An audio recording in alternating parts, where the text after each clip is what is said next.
We just went and celebrated a birthday, and then when we were outside waiting for our Uber, unfortunately, some criminals or thugs or, you know, whatever you want to call them, decided that they wanted to beat us down and just have their way with us in the street. So, you know, I just tried to break it up with the people that were there, and, you know, that's when I got knocked out. I got attacked, whatever you want to say. Everybody's standing there just videoing, and no one called 911. No one's helping. So, you know, I felt it necessary to at least jump in and try and help save this man's life. In my opinion, I felt like I was saving his life. It looked like they were about to kill him to me.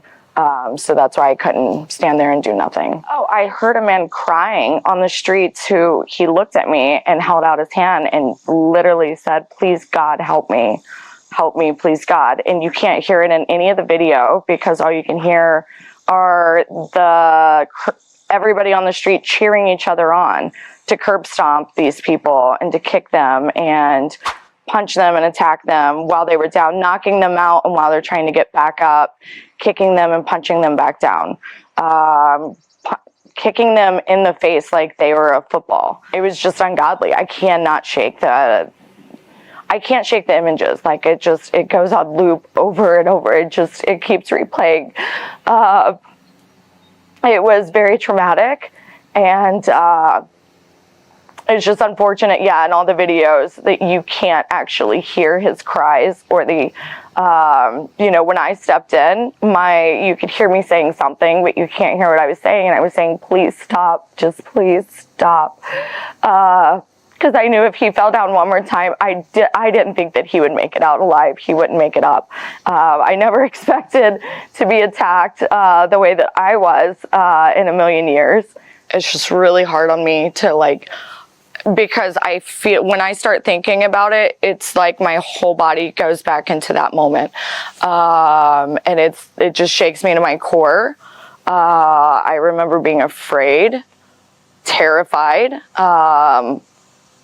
I just remember my life flashing before my eyes, and all I could think is, "Dear God, I hope my children know that I love them and that I'm thinking of them." And I thought I was just going to be... I just didn't think that I would see them again. So it's just been really, really hard on me. And I'm just glad that I did, you know, make it. I just got my Uber. So, yeah, so I went home and slept off my concussion, which I obviously didn't even know at the time, you know, that I had a concussion. And then the next day when I woke up, it's like my whole face was black and blue and swollen.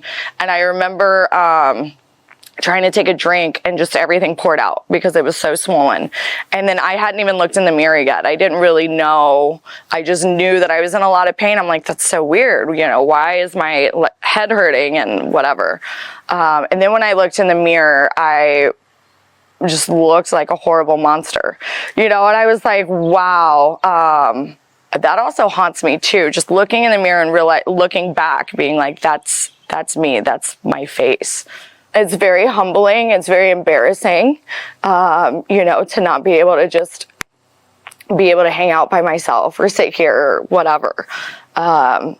So I think that's the scary part, to not know just how deep the damage is going to be.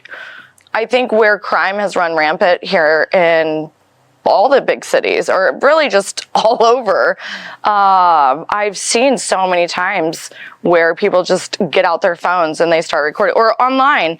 You know, I don't even like to scroll anymore because it's everybody trying to pick fights and then trying to record it and put it online. And I think how many lives can be saved, or how many, you know, heinous crimes can be prevented by just having to call 911 first. So I truly believe that, you know, if you're going to record it, then at least you have to do, the humanity thing and help save that person's life potentially. Just call 911 and then go and record it. So I think they should be prosecuted for standing by and, possibly allowing someone to be killed or whatever when they could prevent it by calling the police. So, at least a fine, prosecuted, something, I think our nation finally has started coming together and stopped seeing things as black or white, Democrat or Republican, American versus foreign. And I think that now they're coming together to unify and start saying, you know what, let's stop talking about the past and pointing fingers and projecting onto everyone else. And let's start taking accountability and figure out how to move forward and make sure this doesn't ever happen to someone's mother, daughter, loved one. Let's make sure no one else is the next Holly, if you will. I hope it ends with me.